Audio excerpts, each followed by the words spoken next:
Hello, my name is Amos Tarfa and I'm a math and science instructor at Lifestem Academy as well as the director of the program. Today I want to tell you good news, right? Breaking news. We have the solution to America's math problem.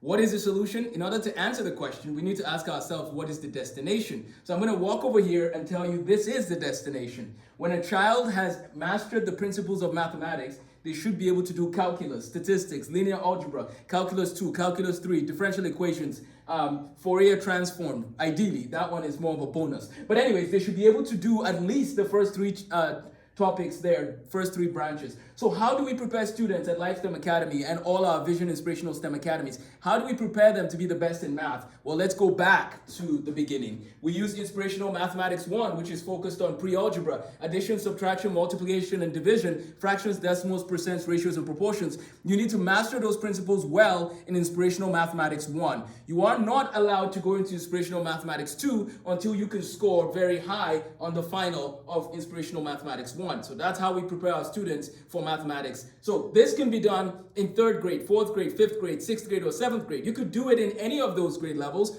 but believe it or not, in America, we do it that many times. We repeat and repeat and repeat the topics. That's not the way to go. Instead, we need to aim for mastery. That's what we need to do. Reduce duplication, increase mastery, and we can get students in 4th grade going into algebra if they're ready, or just give people time to enjoy the journey of learning arithmetic and pre-algebra well. One thing you can do if a student has mastered those principles but is not ready for algebra is maybe using a book like this, The World of Mathematics, which tells the history of mathematics, right? This can be something that a 3rd, 4th, 5th, or 6th grader can read. So keep this in mind as we keep our conversation going.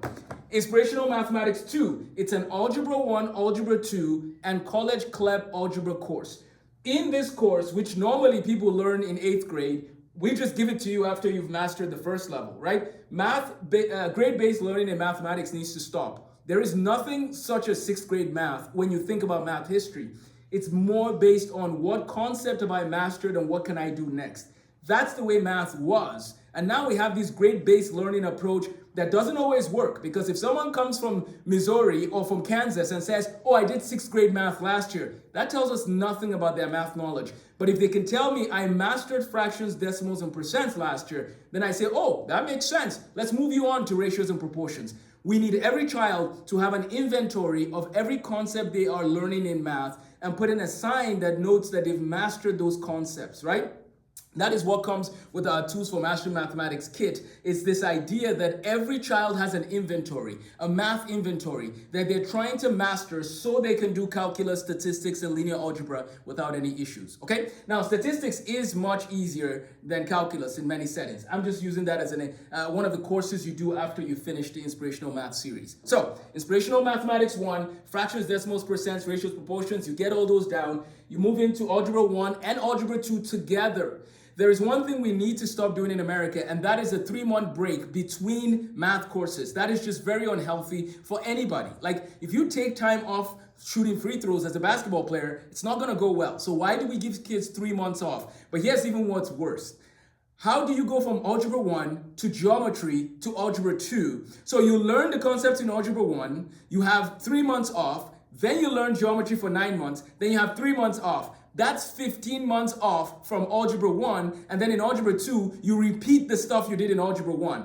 Okay, we got to stop it. Algebra 1 and 2 need to be done together, okay? And I'm not a president of the American Math Society, but if I could write an executive order, I would say immediately Algebra 1 and 2 must be done together without a summer break, signed, stamped. Now, I know it's America, freedom, I get it. But I'm just talking to those who really care about their time. Do you want to waste your time, or do you want to use your time, well, right? That's something you should strive to do. Use your time wisely, because we only have one life to live. Why are we wasting everybody's time? Unfortunately, that's part of what American math education does, is waste everybody's time. Okay, I don't want you to waste your time, so let's do that for our Inspirational Mathematics 2. Let's do Algebra 1 and Algebra 2. And while we're at it, let's take the CLEP test. Pass the CLEP test and get yourselves 3 college credits, okay? Then we move to Inspirational Math 3, the last course you do before you do calculus. In this course, you cover geometry, which honestly can be done in 3 months comfortably, just so you know, because geometry does include area, perimeter, ratio. I mean, things like basic plane geometry and solid geometry, stuff that you would have actually learned sometimes in pre-algebra. So, do geometry, get it done, and then pre-calculus. Pre-calculus is actually, the subtitle is College Algebra and Trigonometry. That's the standard subtitle of a pre-calculus class.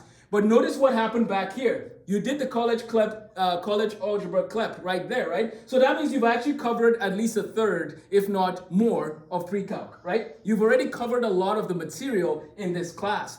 That's why we don't recommend taking a break from any of these, right? When you're doing this, keep practicing into the next year, In the summer, you could rest, you could go to the lake, I get it, but you could be at the lake while you read some math or math history, right? This is actually the biography of one of the people who did work with the MRI scanner. We're building that into our math and science curriculum where everybody has to read about the people behind the concepts. So, Inspirational Math 3 is geometry and pre-calc combined within 1 year. You do it in 1 year and you're done. And you can get 3 college credits while you're at it again. So notice you've gotten 3 college credits for college algebra, 3 college credits for pre-calc, and 3 college credits for calculus. So that's 9 college credits, even if you're still in 7th grade, 8th grade, 9th grade, whatever grade you're at when you're taking on this journey.